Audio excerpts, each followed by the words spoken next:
दोस्तों हिंदी विषय का कक्षा 10वीं का पूरा पेपर सॉल्यूशन सहित मैं यहाँ पर आपको बता रहा हूँ। आइए बिना देर के स्टार्ट करते हैं। हिंदी विषय का ये पूरा पेपर संपूर्ण सॉल्यूशन आपको मैं बता रहा हूँ। दोस्तों सभी स्टूडेंट्स जल्दी से चैनल को सब्सक्राइब कर लीजिएगा ताकि आपको सारी अपडेट मिलती रहे। आइए स्टार्ट करते हैं। हमारा पहला जो क्वेश्चन है वो ये रहा। दोस्तों देखिए, सही विकल्प में उस्ताद बिस्मिल्लाह खान प्रसिद्ध थे, तो यहाँ पर वो शहनाई वादन के लिए प्रसिद्ध थे। ठीक है, शहनाई वादन आप इसमें आंसर याद रखेंगे। गोपियों ने मधुकर संबोधन किसके लिए दिया है? तो मधुकर मतलब भौरा, ये उद्धव के लिए उन्होंने संबोधन दिया था, तो इसमें उद्धव लिखना। हास्य रस का स्थायी भाव क्या है? हास्य रस का स्थायी भाव होता है दोस्तों हास। ठीक है, हास यानी कि हंसी होता है। ठीक है, ऐसे आप आंसर याद रखेंगे। नेक्स्ट क्वेश्चन ये है दोस्तों, जो परीक्षा में 100% आएंगे, सारे याद करके जाना। परशुराम को व्यंग भरे उत्तर दिए थे, तो लक्ष्मण जी ने व्यंग भरे उत्तर दिए थे। बाल गोविंद भगत पाठ किस प्रकार के समस्याओं पर प्रहार करता है? तो वो रूढ़ियों पर प्रहार करता है। जो रूढ़ियाँ होती हैं ना, जो अंधविश्वास होते हैं, उस पर प्रहार कर देता है। दोस्तों नागार्जुन का वास्तविक नाम क्या था? तो इसमें वैद्यनाथ आप सभी बच्चे याद रखेंगे, क्योंकि नागार्जुन का जो वास्तविक नाम है वो वैद्यनाथ था। इसके बाद में यहाँ रिक्त स्थानों की पूर्ति कीजिएगा। प्रश्न नंबर फर्स्ट, उत्साह कविता में बादलों को जोर जोर से को कहा गया है, तो यहाँ पर गरजने के लिए कहा है। रामचरितमानस एक क्या है? तो रामचरितमानस एक आपका महाकाव्य हो जाएगा। ठीक है, महाकाव्य है। संगीतकार के कवि कौन हैं? तो यहाँ पर आप सभी स्टूडेंट्स जो हैं संगीतकार के कवि के रूप में नाम बताएंगे, जो कि हो जाएगा दोस्तों। तो दोस्तों मंगलेश डबराल आप इसमें लिख देंगे। ठीक है, यहाँ पर आपके लिए मैं लिख देता हूँ मंगलेश डबराल। ठीक है, आपका बंटी की रचना है, तो यहाँ पर आपको मन्नू भंडारी लिखना है। मन्नू भंडारी की ये आपका बंटी रचना हो जाएगी। नेताजी की मूर्ति बनाने वाले का नाम क्या था? तो इसमें मोतीलाल आपको याद रखना रहेगा। ठीक है, मास्टर मोतीलाल नेताजी की मूर्ति बनाने वाला व्यक्ति था।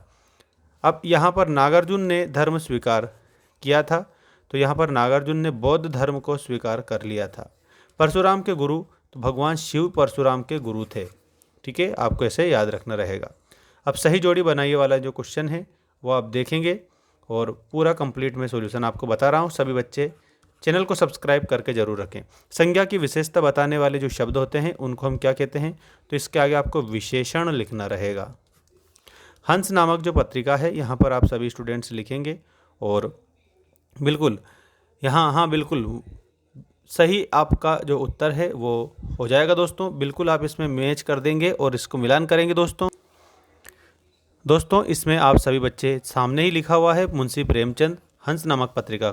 भृगुसुत मतलब भृगुवंश के सुत, अर्थात यहाँ पर परशुराम बताएंगे। नेताजी का चश्मा शिव पूजन सहाय की रचना है। रसात्मकम वाक्यम काव्यम, अर्थात रसयुक्त वाक्य ही काव्य है, आचार्य विश्वनाथ। माता का अंचल आप यहाँ पर बताएंगे। दोस्तों देखिए, यहाँ जो एक थोड़ी सी नेताजी का जो चश्मा है वो स्वयं प्रकाश है, और रसात्मकम वाक्यम काव्यम ये आचार्य विश्वनाथ है, और माता का अंचल शिव पूजन सहाय है। सॉरी दोस्तों, ठीक है, ऐसा याद रखना। और संज्ञा की विशेषता बताने वाले शब्द को विशेषण कहते हैं।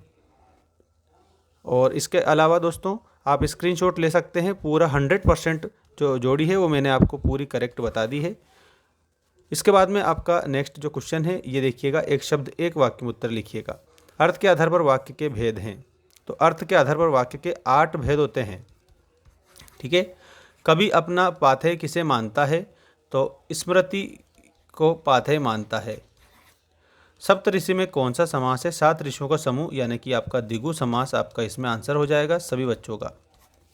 हिमालय की तीसरी सबसे बड़ी चोटी कौन सी है? इसमें आपको कंचनजंघा बताना है करेक्ट उत्तर में। दोस्तों मन्नू भंडारी ने अपनी माँ की तुलना किससे की है? तो यहाँ पर सरल स्वभाव की धनी थी वो, ऐसा आप सभी बच्चे याद रखेंगे। नेक्स्ट देखिए, मूर्ति का चश्मा कौन बदल देता था? तो जो कैप्टन चश्मे वाला जो है वो मूर्ति का चश्मा बदल देता था।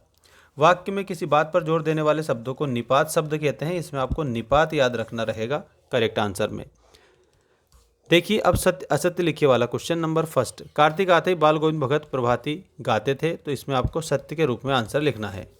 रामचरितमानस अवधी भाषा में लिखा गया है, ये भी आपको सत्य लिखना है। कृष्ण ने गोपियों के लिए प्रेम संदेश भेजा था, तो बिल्कुल सत्य है, उन्होंने संदेश प्रेम का ही भेजा था, लेकिन योग संदेश देने लग गए थे। ठीक है, कविता के अनुसार फसल सूरज की किरणों का रूपांतरण है, तो यहाँ पर आप सभी बच्चों को याद रखना है, ये भी आपका बिल्कुल सत्य हो जाएगा। मुख्य गायक का स्वर चट्टान जैसा भारी और गंभीर था, बिल्कुल इसमें भी सही लिखना है। बिस्मिल्लाह खान को भारत रत्न पुरस्कार दिया गया था। दोस्तों यहाँ पर आप सभी बच्चे इसको कमेंट करके आंसर बताएंगे, सभी स्टूडेंट्स के बिस्मिल्लाह खान को कौन सा सम्मान दिया गया था। मिलते हैं नेक्स्ट वीडियो में। Thanks for watching, take care.